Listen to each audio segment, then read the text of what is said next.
¿Cómo están mis amigos? Les habla Orlando Rieta de nuestro canal Despertar Irracional.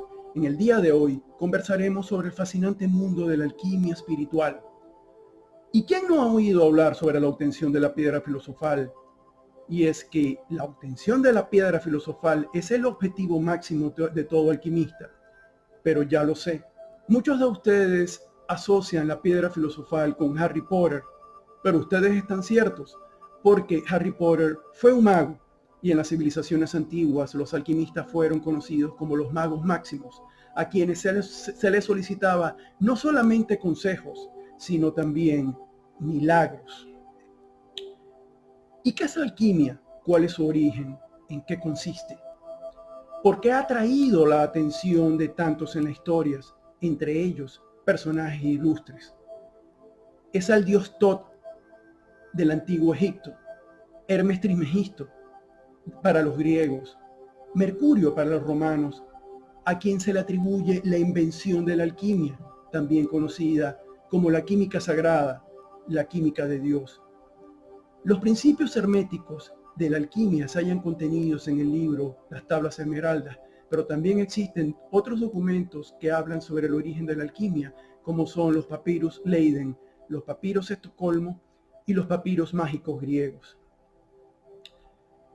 La alquimia básicamente consiste en la transformación de elementos de naturaleza inferior en elementos de naturaleza superior, como por ejemplo la transformación de metales comunes como el plomo en metales preciosos como el oro.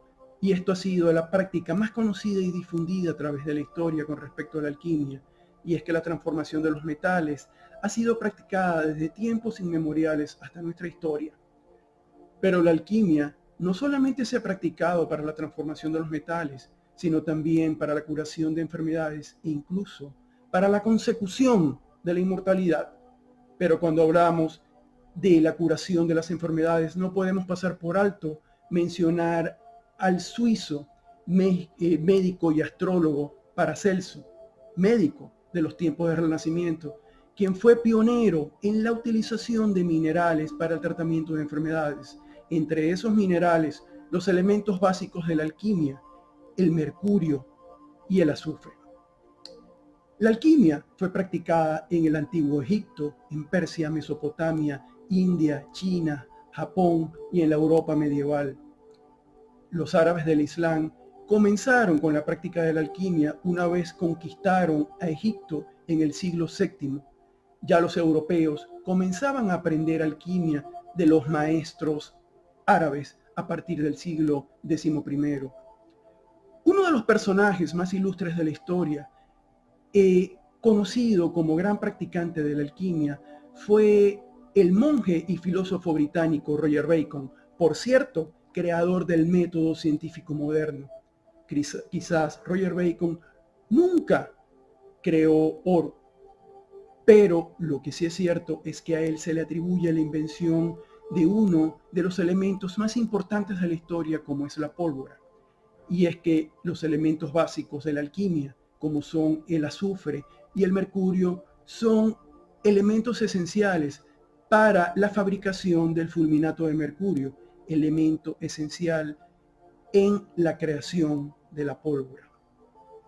Uno de los grandes problemas que tenían que enfrentar los alquimistas de la era medieval era que el azufre estaba asociado con el demonio. Por lo tanto, la alquimia era considerada una práctica herética. Por lo tanto, los alquimistas tenían que camuflar sus escritos y sus diarios utilizando símbolos, métodos, procesos. Entre ellos el método notaricón, que era un arte de escritura al revés. Es decir, se escribía de derecha a izquierda. Práctica muy popular entre los libros hebreos. El Papa Juan XXII llegó a prohibir la práctica de la alquimia, incluso so pena de muerte. Pero muchos alquimistas hicieron caso omiso a esta prohibición, entre ellos el propio Roger Bacon, quien tuvo que pasar los últimos días de su vida tras las rejas, ya que fue acusado de hereje. El más grande científico de todos los tiempos, el británico Isaac Newton, fue un gran entusiasta en la práctica de la alquimia, tanto así que fue el primero en llegar a traducir el libro de la tabla esmeralda, contenido de los principios herméticos de la alquimia, al idioma inglés.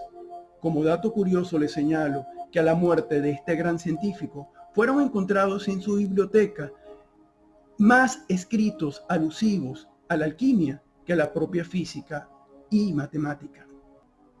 Es cierto que nunca se ha llegado a probar que algún alquimista ha transformado plomo en oro, pero sí tenemos el famoso caso del humilde escribano francés Nicolas Flamel, quien para el año 1783 afirmó que había transformado mercurio en oro puro.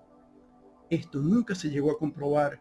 Lo que sí es cierto es que en los registros municipales de París consta que tanto Nicolas Flamel como su esposa llegaron a financiar hasta 14 hospitales, 3 capillas y 7 iglesias. ¿De dónde obtuvo los recursos esta humilde familia? Allí les dejo ese interrogante. Ya para la Edad Media, algunos alquimistas comenzaban a comprender la alquimia como una disciplina, parte ciencia y parte espiritual. Solo los sabios llegaban a comprender que la alquimia era la transformación espiritual en el ser humano, basada en los principios herméticos contenidos en las tablas esmeralda. La alquimia espiritual concebida como la transformación del yo interno, como camino a la iluminación, como el encuentro del reino de Dios, del nirvana. La alquimia espiritual era concebida como la transformación de las debilidades y carencias en el ser humano en fortalezas y virtudes. La alquimia espiritual como la unificación de los mundos material y espiritual en el ser humano, como camino a la iluminación. Y es que la misión de todo alquimista espiritual es la obtención de la piedra filosofal como un estado mental de perfeccionamiento, el cual logramos a través de la liberación del yo. Es el despertar del universo, del Dios que yace dentro de cada uno de nosotros. El gran psicólogo suizo Carl Gustav Jung, por cierto, fue alumno del psicólogo Sigmund Freud. Él concebía la alquimia como el proceso de hacer consciente lo que es subconsciente para de esta manera encontrar tu propio yo interno. Él nos solía decir, el que busca fuera sueña, el que busca dentro despierta. Podríamos definir la alquimia espiritual como una serie de acciones voluntarias y sostenidas en el tiempo de nuestra conducta, de nuestros pensamientos, con el objeto de lograr la transformación de elementos de naturaleza inferior en elementos de naturaleza superior, como por ejemplo el fortalecimiento de nuestra fuerza de voluntad, de nuestra disciplina, la transformación de pensamientos positivos en negativos, la mitigación de nuestro ego. Debemos controlar nuestros pensamientos para llevar a nuestra mente subconsciente contenido de carácter positivo, de alta vibración. Recordemos que nuestra mente subconsciente transforma en realidad todos aquellos pensamientos que emanan de nuestra mente consciente. Lo que experimentamos, lo que vivimos cada día es un reflejo de nuestra sabiduría interior. Por eso, la alquimia espiritual debe comenzar con la transformación de nuestro yo interno. De esa manera, reflejaremos en nuestro mundo exterior todo lo que vivimos en nuestro mundo interior. Como es dentro, es fuera. Entendamos la vida como una dificultad por resolver, pero al mismo tiempo una oportunidad para crecer. Incluso si nuestra vida fluye armónicamente, en algún momento, más tarde que temprano, comenzarán las pérdidas, el dolor emocional, el dolor físico. Pero eso es el plomo. Debemos entender que la vida no es perfecta, pero depende de nosotros mejorarla. Por eso, nuestra misión es la transformación de nuestras debilidades y nuestras carencias en aportes positivos, tanto para nosotros mismos como para el prójimo. Y es que debemos observar y apreciar el placer de vivir en lo cotidiano, en las cosas más simples, en el amanecer, en el atardecer, en la lluvia, en nuestra alimentación, en nuestro trabajo, en la relación con nuestro prójimo. Es nuestra actitud ante la vida lo que nos hará más sabios o infelices. Y se preguntarán ustedes, ¿quién ha sido el más grande alquimista de todos los tiempos? Y les diré, el más grande alquimista de todos los tiempos se llamó Jesús de Nazaret, quien fue capaz de transformar la enfermedad en salud, el agua en vino, la escasez en abundancia, seres endemoniados en seres angelicales. Incluso llegó a transformar la muerte en vida. El oro es una expresión de valor. En la alquimia espiritual significa la consecución de los más altos niveles en nuestro proceso evolutivo.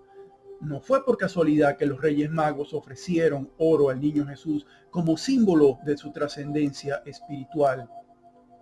Trabajemos por el interés colectivo, trabajemos por la ayuda al prójimo. Todos los sabios y líderes de las diversas religiones indican que ese es el camino a seguir.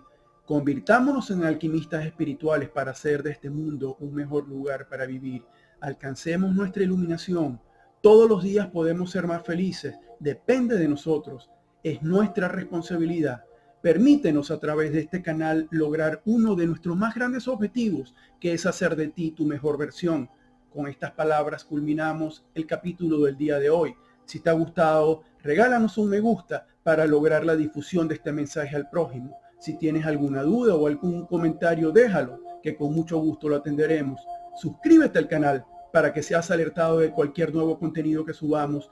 Muchas gracias por tu atención y será hasta el próximo programa.